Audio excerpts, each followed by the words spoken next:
Good morning, everybody. As president, I have no higher priority than the safety and security of the American people.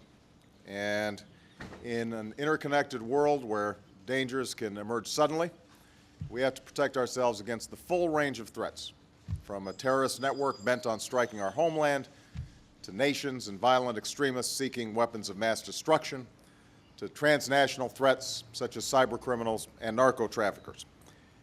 To keep America safe, my administration is strengthening and integrating every element of our national power: military and economic, diplomacy and development, homeland security, law enforcement, and intelligence.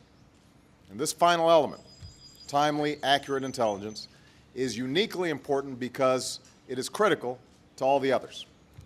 Now, as president, I also depend on the best available intelligence for daily decisions that I make every day. In particular, I depend on the Director of National Intelligence. As DNI, Dennis Blair continued the extraordinary service that defined his entire career. During his tenure, our intelligence community became more integrated and agile, and I will always be grateful to Denny for his sense of purpose and his sense of service. Today, I am proud to announce my choice for the next Director of National Intelligence, James Clapper. With 4 decades of service to America, Jim is one of our nation's most experienced and most respected intelligence professionals. As Undersecretary of Defense for Intelligence, he has successfully overseen the military and civilian intelligence personnel and budgets that make up the bulk of our 16-agency intelligence community.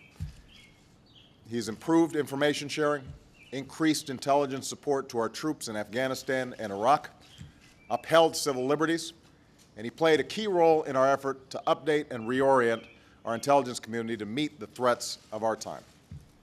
As director of 2 critical organizations, the National Geospatial Intelligence Agency and the Defense Intelligence Agency, and during a distinguished career in the Air Force, Jim developed an intimate understanding of our human and technical collection programs. He possesses a quality that I value in all my advisors: a willingness to tell leaders what we need to know, even if it's not what we want to hear. And Jim is a forceful champion of his fellow intelligence professionals, never forgetting what it was like to risk his own life during 2 combat tours during the Vietnam War. As DNI, Jim will be my principal intelligence advisor and the leader of our intelligence community. Our intelligence community has made great strides since the 9/11 attacks. Guided by good intelligence, we've struck major blows against the leadership of al-Qaeda and its terrorist affiliates, and we've disrupted many plots in our country and saved many American lives. But as we saw in the failed attack over Detroit, we need to do even better.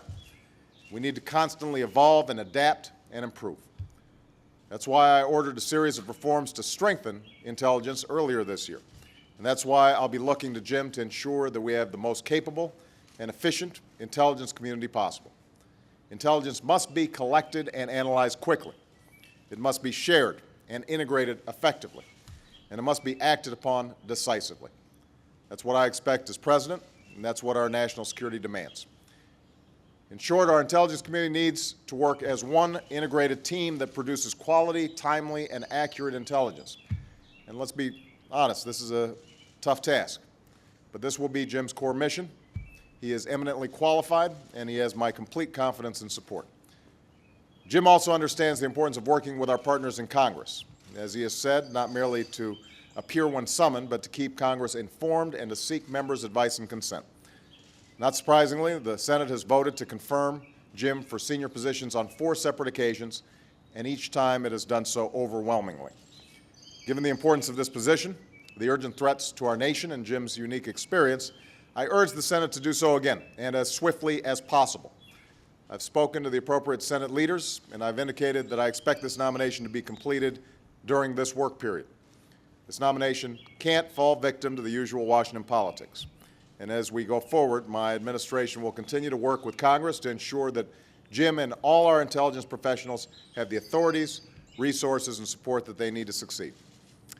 Finally, let me say to the men and women across our intelligence community, most Americans may never see your work, but every American is safer because of your service, and we are profoundly grateful. You have chosen to serve America, Now it's America's duty to back you up so you can fulfill the mission that we ask of you and keep this country safe. That's my promise to you as President of the United States, and that's what Jim Clapper will do as Director of National Intelligence. So, Jim, to you and your family who joins us here today, thank you for taking on this critical assignment. And with that, I'd invite Jim to say a few words. Thank you, Jim. Thank you very much. Thank you, Mr. President. I am humbled, honored, and daunted by the magnitude of the responsibilities of the position of DNI. It's a job that cannot be done without your support and that of the Congress, and I intend to earn that support from both as well as the public if I'm confirmed for this position. We have the largest, most capable intelligence enterprise on the planet, and it is the solemn, sacred trust of the DNI to make that enterprise work. With that, nominees are like my two oldest grandkids who are here today having a life experience, better seen than heard. Thank you very much. Thank you.